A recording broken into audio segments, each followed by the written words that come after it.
MBA पास पढ़ी लिखी पत्नी को फैमिली कोर्ट के द्वारा भरण पोषण का अधिकार मिलने के उद्देश्य के साथ एक मामले में पति को 12,000 रुपए प्रति माह का भरण पोषण देने का कोर्ट ने आदेश दिया। कुटुंब न्यायालय के फैसले से अब उन पीड़ित पढ़ी लिखी महिलाओं को भी राहत मिलेगी जो अपने पति से भरण पोषण की मांग कर रही हैं। इस पूरी सुनवाई को लेकर पीड़िता के वकील कृष्ण कुमार कुन्हारे ने जानकारी दी। पीड़िता के अधिवक्ता कृष्ण कुमार कुन्हारे ने बताया कि कुछ वर्ष पहले युवती की शादी इंदौर के एरोड्रोम थाना क्षेत्र के रहने वाले एक युवक से हुई थी। दोनों के बीच कुछ समय तक सब कुछ अच्छा चला, लेकिन समय के साथ ही उनमें आपसी विवाद होने लगे और ससुराल वाले भी विभिन्न तरह से महिला को प्रताड़ित करने लगे। पीड़िता के वकील के मुताबिक पीड़िता का ससुर विवाहित पर गलत नजर रखता था। ससुर द्वारा बहू से बार बार आशीर्वाद देने के नाम पर अश्लील हरकत की जाती थी, जिससे परेशान होकर महिला ने ससुराल वालों की गंदी हरकतों को लेकर थाने में FIR दर्ज कराई थी। वहीं पीड़ित महिला के अधिवक्ता कृष्ण कुमार कुन्हारे ने बताया कि संभवतः इतनी पढ़ी लिखी महिला को भरण पोषण देने का मध्य प्रदेश में यह पहला मामला हो सकता है। दरअसल मामले में फैमिली कोर्ट के समक्ष पीड़िता के पति ने यह दलील रखी कि यह पढ़ी लिखी महिला है, इसे भरण पोषण देने की जरूरत नहीं। कुटुंब न्यायालय ने पीड़िता के पति की इस दलील को खारिज करते हुए पीड़िता के हक में फैसला सुनाते हुए 12,000 रुपए प्रति माह भरण पोषण देने का पति को आदेश दिया। ये फैमिली कोर्ट माननीय कुटुंब न्यायालय इंदौर का मामला है, क्योंकि अधिकतर अभी तक आप ये सुनने में आ रहा है, देखने में आ रहा है कि अधिकतर पढ़ी लिखी पत्नियों को मेंटेनेंस नहीं मिल रहा था या अधिकतर इनकी याचिकाएं खारिज हो रही थी। लेकिन चूंकि अपने आप में एक अनोखा मामला है, जिसके अंदर माननीय कुटुंब न्यायालय इंदौर ने पढ़ी लिखी MBA डिग्री होल्डर पत्नी के हित में मेंटेनेंस का आदेश पारित करा है। ये घटना सन 2017 की है। पदेशपुरा निवासी युवक से एयरपोर्ट निवासी युवती ने शादी करी थी सन 2017 में।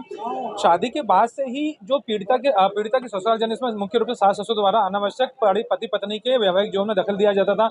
उनके कमरे में उनके कमरे के अंदर की बातें छुप के सुनी जाती थी। कमरे में क्या खाने पीने की चीजें ला रही वो देखा जाता। यहाँ तक कि जो ससुर इसके अंदर ये करता था कि पीड़िता से बोलता था पत्नी से कि बहू से कि बहू तुम आजकल मेरे पेड़ नहीं छो रही हो। और ऐसे जब बहू पैर छीती थी संस्कृति का अनुसरण करते हुए, तो उसकी आशीर्वाद देने के नाम पे अपने दोनों हाथों से उसकी पीठ पर बुरी नीयत से गंदी हरकत करते हुए अश्लील हरकत करता था। इन सब चीजों को लेकर 20 लाख रुपए दहेज की मांग भी मांगते थे। इन सब चीजों को लेकर पीड़िता को पति ने सन 2021 में पुणे से इंदौर लाकर छोड़ दिया बस स्टैंड पर, 20 लाख रुपए की मांग करी।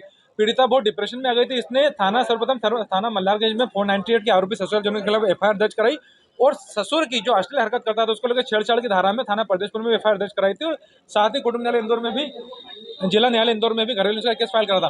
पूरे केस चलने के दौरान जब पत्नी को पति द्वारा भरण पोषण नहीं मिला, तो पत्नी ने पृथक से माननीय कुटुंब न्यायालय इंदौर में भरण पोषण की याचिका प्रस्तुत करती है। कोर्ट से भरण पोषण की मांग करती है, जहां पर पति द्वारा कोर्ट में उपस्थित होकर यह पक्ष लगा कि चूंकि मेरी पत्नी पढ़ी लिखी हो और आय अर्जित करती, इस कारण से कमाती, इस कारण से मैं उसका भरण पोषण नहीं कर सकता। कोर्ट ने दोनों पक्षों को सुनने के दौरान माननीय न्यायालय ने सबसे पहले इसमें भरण पोषण का आदेश पढ़ी लिखी पत्नी MBA डिग्री होल्डर के पक्ष में 12,000 रुपये का पारित करा और पति को आदेशित करा कि वो अपनी पत्नी को प्रति माह याचिका प्रस्तुत दिनांक से 12,000 रुपये भरण पोषण दे। साथ में ही केस लड़ने का खर्चा भी पति से पत्नी को दिलाया। इस केस में कोर्ट ने माननीय हाईकोर्ट के एक जजमेंट का उल्लेख करते हुए स्पष्ट कराया कि चूंकि भरण पोषण का कानून का उद्देश्य भरण पोषण कानून का उद्देश्य पत्नी महिलाओं और बच्चों के हितों का संरक्षण करना, साथ में ही इस कानून का उद्देश्य आवारागर्दी और निराश्रितता को रोकना है। इन सब फाइंडिंगों के आधार पर कोर्ट ने पत्नी के हित में भरण पोषण का आदेश पारित करा। ये अन्य उन महिलाओं के लिए एक नींव की मील का पत्थर साबित होगा जिनको भरण पोषण चाहिए और जो पढ़ी लिखी है लेकिन किसी कारण से अपना भरण पोषण करने में असमर्थ।